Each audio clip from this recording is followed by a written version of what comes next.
Assalamualaikum warahmatullahi wabarakatuh. My name is Reza Alwazmi. I'm from PBI2C. I will explanation about model organisasi mekanistik, yaitu model yang menekankan pentingnya mencapai produksi dan efisiensi tingkat tinggi.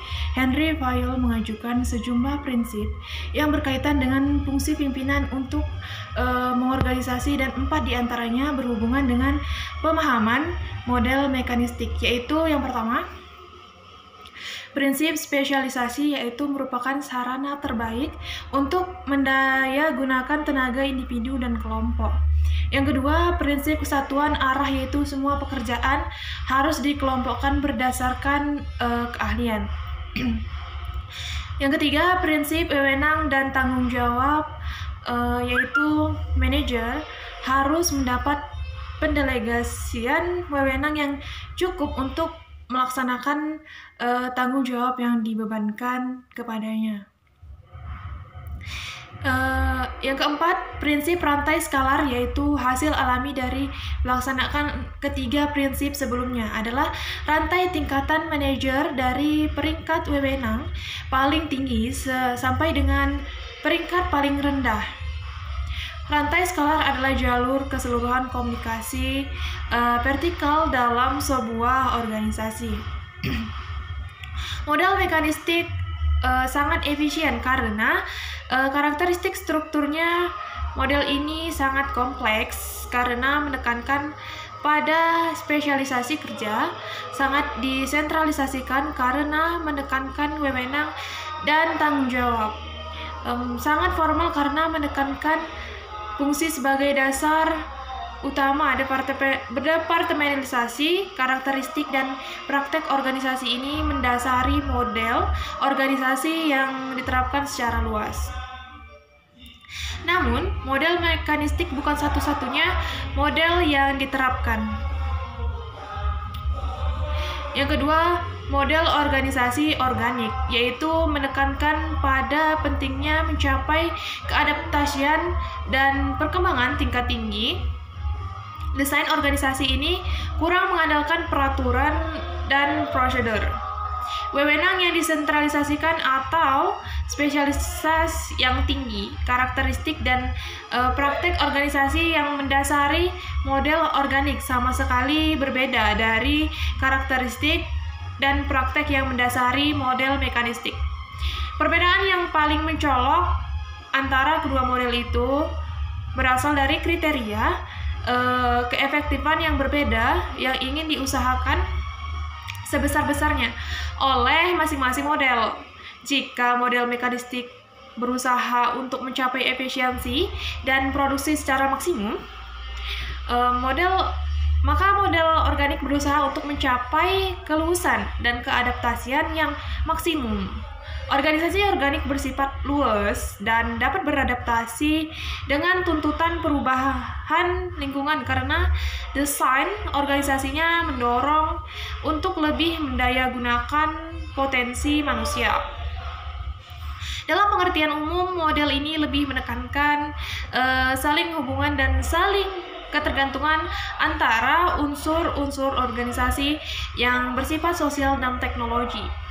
Organisasi dipertimbangkan sebagai serangkaian variabel yang saling berhubungan, sehingga jika salah satu variabel berubah menyebabkan berubahnya variabel lainnya.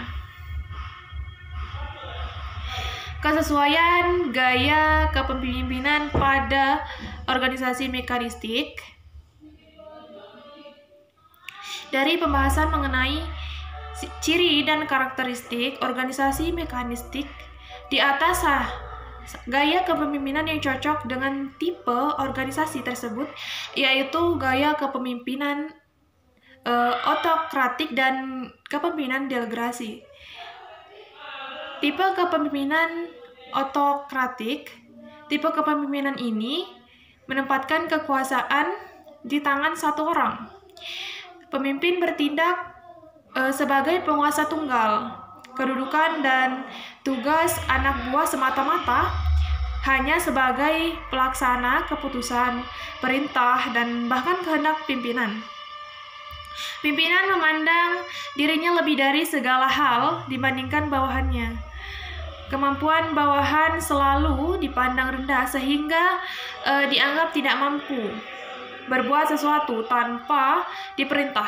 Contoh realnya adalah kepemimpinan di kemiliteran. Bentuk organisasi di militer itu merupakan bentuk organisasi mekanistik formal dan segala tugas telah ditetapkan secara jelas dan struktur dan rentang kendala yang ada.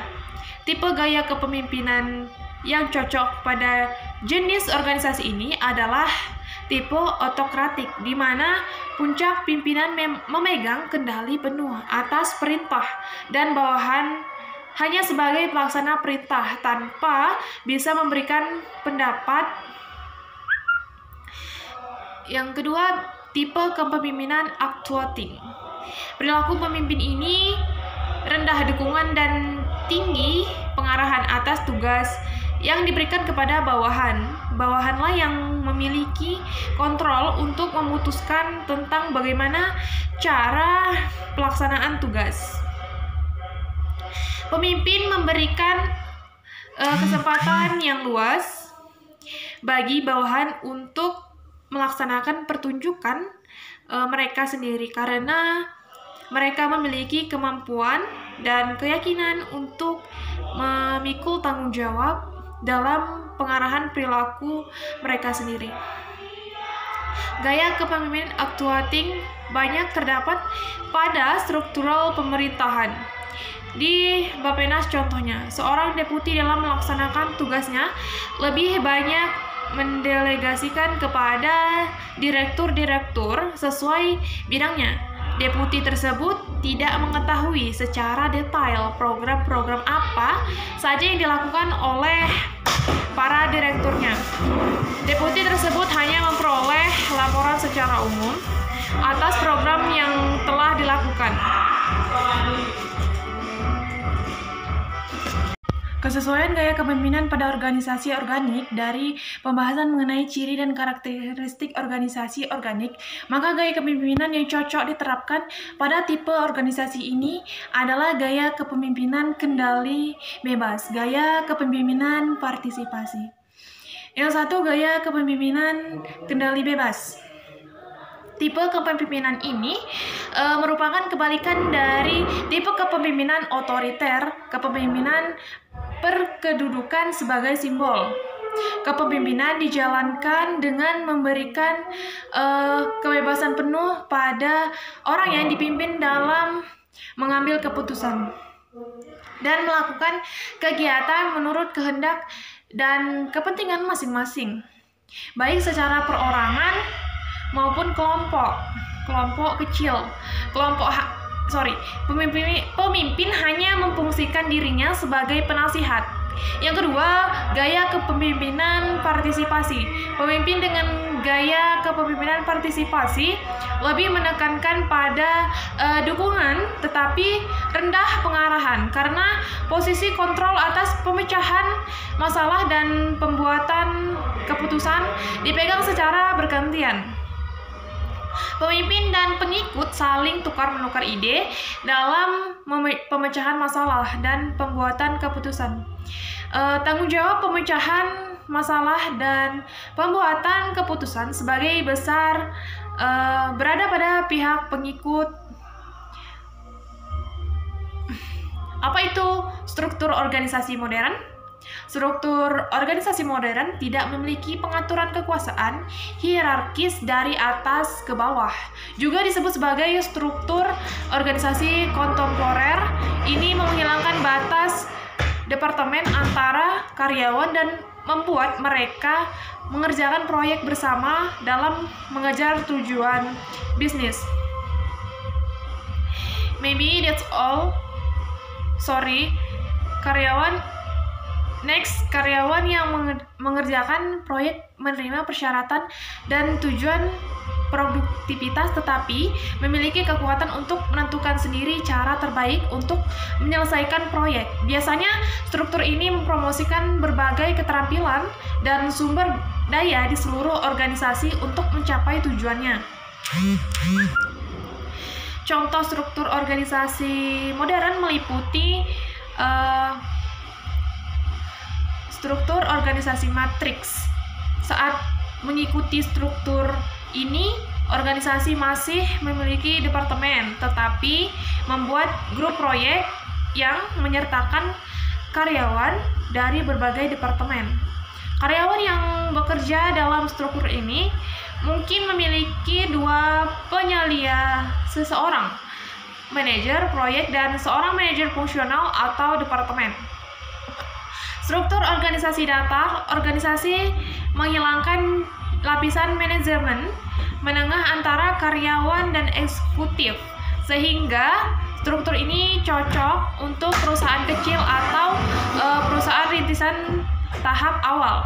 Di sini karyawan menerima sedikit pengawasan dan memiliki kekuatan untuk membentuk tim dan memilih proyek mana yang akan dikerjakan. Maybe that's all and thank you very much. Wassalamualaikum warahmatullahi wabarakatuh.